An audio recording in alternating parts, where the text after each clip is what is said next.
All right, so my guest of honor is the queen of knowing how to get the bag, flip it, and keep it. She currently works as an accountant and she serves on the finance committee for her company.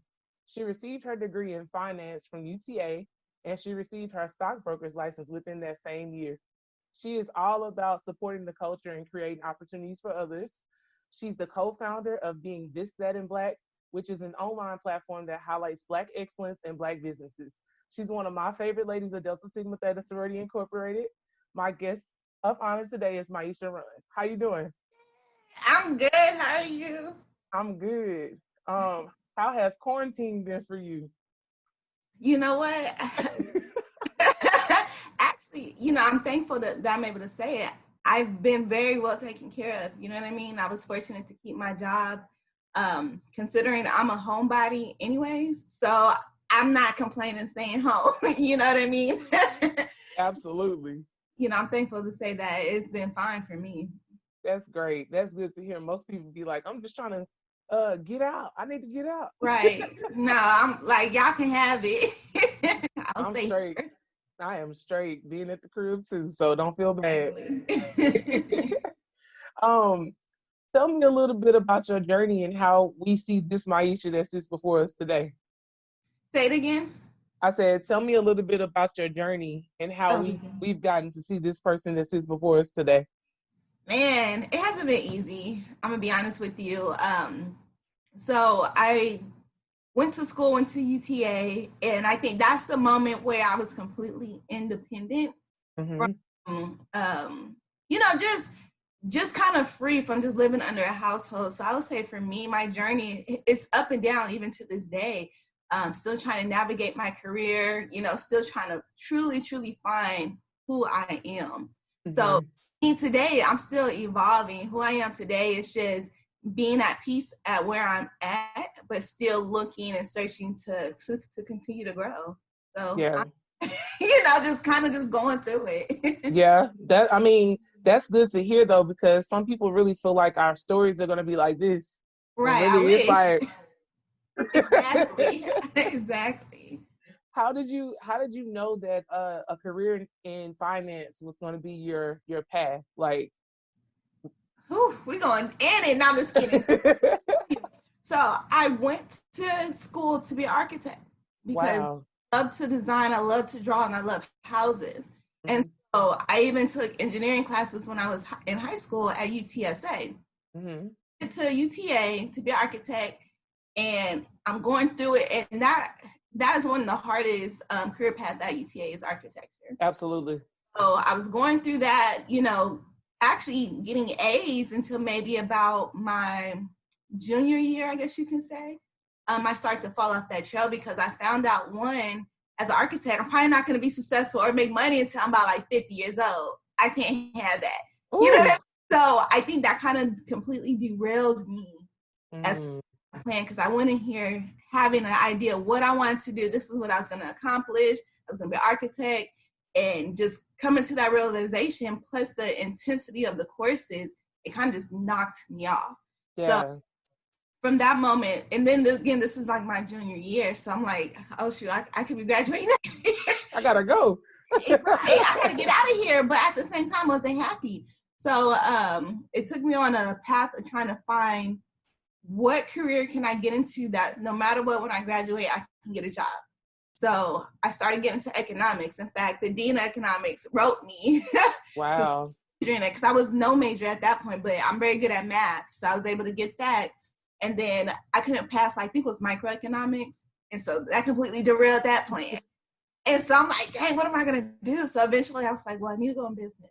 I'm good with numbers. So I ended up going finance. I couldn't decide between finance and accounting, but I ended up choosing finance because, every business has a back office. So I Yeah. knew that I can at least get a job Yeah. after I graduated. So that's kind of how I ended up with finance. That's crazy. But Yeah. so now that you've been in it for a while, do you feel like you love it now, or do you feel like it's just something that I mean, you have a relationship with it now, or do you feel like it's just something I got to do? It's a little bit of both because Okay. finance is in a world that I really didn't know it truly existed. For example, like I mentioned earlier, that you mentioned earlier, I got my stockbroker license. Mm-hmm. finance going through school is very textbook. You're looking at formulas, you're just doing math. But when I graduated and actually got into the career, I learned about stocks, I learned about retirement, I learned about all these things that I felt this was should have been taught. Exactly. You know what I mean? So I fell in love with that aspect of it, of learning about money in a whole new world, and financial literacy really is I learned on the job, and wealth management.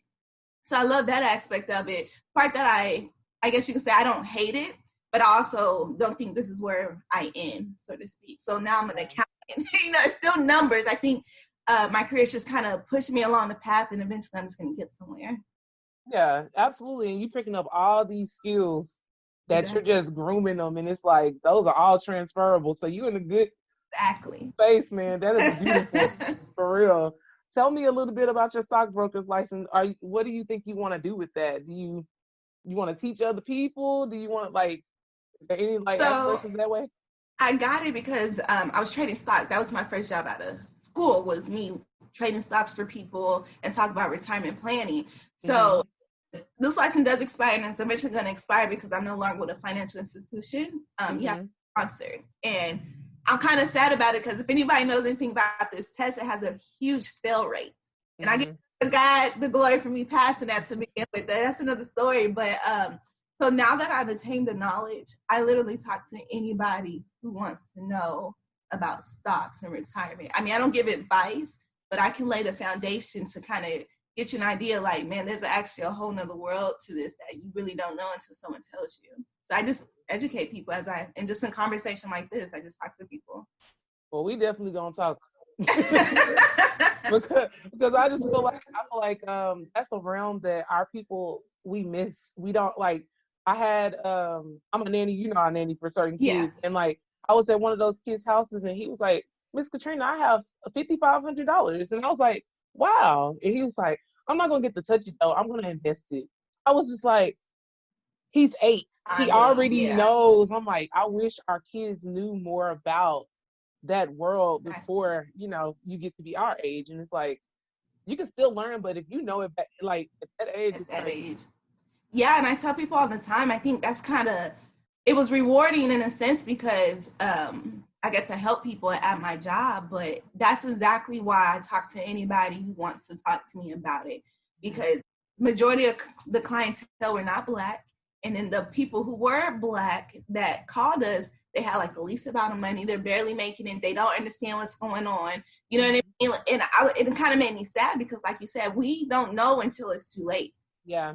Really get into this. And I had people calling about babies that weren't even born yet that were white or just non-Black, and I'm like, you don't even have a social security number and you're already taking steps to set your child or grandchild up for success. And I didn't get that from people who look like me, you know what I mean? At all. I knew that. So it made me really want to, and I think that's kind of eventually I really, really, really would love to open up a center to help educate about finance at an early age, and just as adults as well. Absolutely.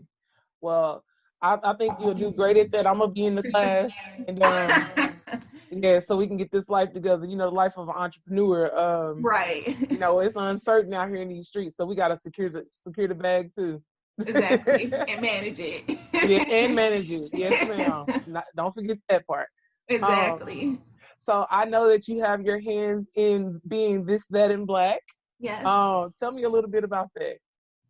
So my friend and I, with my Line Sister Tread Award, we kind of really, really, we would see on social media even now just all the negative aspects of the Black community, I should say, for lack of a better word. So we're tired of just looking at bad.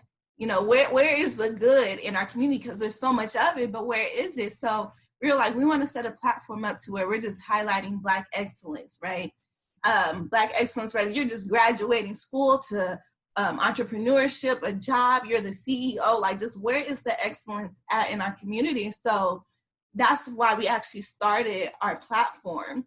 We're just getting started, so we're still trying to navigate entrepreneurship, but that was the whole premise of why we're even getting started with it. That's so dope. I love being this, that, and Black, by the way. So I'm in the background Thank you. I'm very excited for y'all because I know it's gonna be something major. Like you may be just starting and just like getting it going, but y'all, it's gonna be something amazing. I'm so excited for y'all. Thank you. Me too. I know it is because I know, and even like the name itself, I think we had came across an article about, just people getting killed or just racism.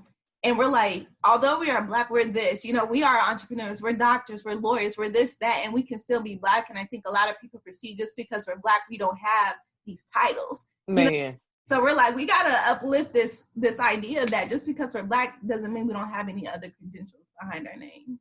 If we want to be real, being Black means that you're multiple things. Like, Exactly. I mean, we have to be the doctor, we have to be the teacher, we have to be the sister, the mom, the aunt, like, so many hats. Like, if they let me choose, I wouldn't choose anything else. So exactly. and I still choose for everybody. It's not at all. Shoot, but I think it's great that you have a partner in crime. So that your friendship is like strong and y'all are building something together. So yeah. Let me ask you this. What would you say are your 5 non-negotiables when it comes to friendships and relationships? Man, 5 non-negotiables. I'm gonna kind of say it in one or two ways. Like, for example, consistency. A lack of consistency, I guess I can say, it's not negotiable. I don't care if you're mean, you're nice, just be consistent so I know what to expect. So that's a non-negotiable. When people going back and forth, it's a no for me. And I'm gonna treat you as such, you know what I mean? A non-negotiable, a lack of empathy, I guess you have to be empathetic to, a lot of situations for sure. I don't know if I can give you 5, but I can give you my top 3. Oh, that's fine. That's fine. That's okay. Yeah, and then also a non-negotiable, just not mindful of me. You know what I mean? And I guess that kind of sounds a little selfish coming across, but as a friend, if I'm treating you as a friend, if I consider you a friend, I expect you to be mindful of me. And then as far as relationships, any relationship, even business-wise, I expect for you to take my thoughts and who I am into consideration, and you're not just doing whatever you want to do and not thinking of me as well and how it impacts me. So those would be my top 3, like, non-negotiables. That's good. That number 1, consistency, boy. Whew. Yes. That's a real one right there. Exactly. That's a real one. Exactly. Well, we have to have our group, our support group, but I feel like our spirituality is like one of the main staples in our lives. So tell me what role spirituality and religion plays in your life. Everything. Absolutely everything. And it's my foundation. Every decision I make, good or bad, I at least thought about praying about it. You know what I mean? God in prayer and think about it. I'm reading my Bible constantly, just a reminder, no matter what, it's in the back of my head. So it plays a huge part because I truly believe God has his hand in my life. Whether I it or I don't, regardless of the decision I make, I just know ultimately he is guiding my path. So it's definitely my foundation. It's the center for me. What would you say to someone who is struggling with finding that balance when it comes to like being a Christian, but they feel like the world is like pulling them or tugging at them? Like they feel like they can't be cool if they're Christian too. Makes sense. Honestly, I can answer this in so many ways, but I think you have to go with who you are, period. You know what I mean? Because if you don't want to be around someone, first of all, that doesn't accept who you are. Like, majority of my friends aren't Christian, but they know I'm a Christian and it don't bother them. You know what I mean? I let them be them and they allow me to be me. So I think when someone's in tug of war between, trying to fit in versus just going with their own morals and values, you have to remember that the moment you start compromising who you are, you're going to have to continue to compromise who you are. Yeah. And I think a lot of people, especially in our youth, because I know I was there at one point as well, we don't give people the opportunity to know us. We automatically just want to fit in, not realizing if you be who you are, they'll eventually accept it, or you find friends who can accept it. So I think, just the challenge is to stick to who you are, because as you continue to say no or yes to your morals and values, people will adjust to that. And then you'll be comfortable in being who you are no matter what. Absolutely. That's That's real. Yeah. It's so much easier to be who you are. So much easier. Exactly. It's just like telling a lie. You got to keep lying. Exactly. I'm about to keep You gotta lying. keep it. Mhm. But I think that also comes with people not being okay with being by themselves. You know what I mean? Because the moment you accept, like, I can be by myself, you're not trying to fit in with anybody. Like, you're gonna be who you are. Because if you don't like me, I'm good regardless. So I'll people be at got this house. exactly. I'll be at this house watching Netflix, doing my own thing, and not worried about you stressing for you to like me. But if you like being by yourself, it's cool. Yeah, I do feel like you need to know how to be by yourself, because self-awareness is like the best gift God could have ever given us. When you know what you can and can't accept and how you Exactly. operate and what makes you tick, it just changes the game. And Exactly. you Saves a select lot of people. headache. Yeah, and you're able to select the people that's supposed to be around you better. That is true. Absolutely. So be like, that she ain't for me. Right. Your vibe is all off. All off. Let me ask you this. So when it comes to adulting, we all have to manage our finances and try to keep things together. So what do you do to make sure that you maintain your budget and all that kind of No, good question. So for me, you got to pay your expenses first. And now I'm coming from my finance stuff? head over here. You know what I mean? Like, you got to make sure that you have enough money to cover your necessities first. And then after, some people say pay yourself first. No, I need my house paid first. You know, Yeah. figure it out later. But I think people remember it's not just about how much you make, it's about how much you keep as well. So pay off what you need to pay first. So for me, that's my rent, my car loan, student loans, just all the basic necessities. And then from there, whatever is left over, I budget some to savings. And then after that, it's free game if I want it to be. Yeah. But that's how I manage, because now my job, I get paid once a month, and that's hard to do because it's like, Boy. I'm not getting another check in 2 weeks. You know what I mean? Yeah. So yes, I think that's how I manage it, really. That's insane. Yeah. I used to be on that one check a month before. I was like, man, Horrible, whew, man. I gotta manage Horrible. this really well, because boy. Exactly. They'll be gone quick. It will be gone quick. You be like, dang, I didn't even know. Exactly. Just got paid and it's gone. So That's so fun. A lot of people like place their value on money when it comes to like defining their success, or like what they think is gonna make them happy. So I wanted to ask you, like, how do you define success and happiness? that's a good question. So I kind of thought about it. I think success for me is just truly just attaining whatever goal I have in that present season for me. So success isn't just in money. Like right now, I'm trying to learn Spanish. Mm-hmm. I can learn Spanish. That is a success for me, and I'm gonna be happy about it. You know what I mean? Yeah. Trying to get healthy and get in shape. That's a success for me. Happiness really for me, I always say I have like an inner peace and inner joy, and that's success to me because I'm constantly smiling. Anybody who knows me, I'm rarely not happy. True. I'm really not laughing, and it's not because I've obtained all this money, which I don't have. You know what I mean? But I know there's success in other areas, like I mentioned, just small goals. If I can save a certain amount of money by the end of the month, that's a success to me. So I think it's not just being financially set in life that defines Mm-hmm. success for me. It's just accomplishing things that I just want to do. Yeah. Absolutely. I feel that. I just want to get my two abs like Ezekiel Elliott and be in Okay. Crop Top City, and we good. Nah, I'm just Exactly. I playing. just want my hair to grow. Look, I just want my hair to grow at this point. Look, I was like, let me tie mine up today. I was like, I don't even want it now because that hair is doing the most. I'm with you. I'm with you. That's why I have what I have in. What would you say was your biggest challenge when it comes to like transitioning out of college? Like that first 2 years out of college, what would have been your biggest challenge? um, I think my biggest challenge was truly one, trying to find a job that I would like and what I want. But at the same time, I was on a time crunch. Like I almost kind of have to accept anything at the same time because my family's not from here. So Mm-hmm. college, it was like I was kind of on my own, or I'm gonna have to move way back home, and I didn't want to do that since I've been on my own this time. Like, this challenges in which most candidates are going to run into is the lack of experience. Yeah.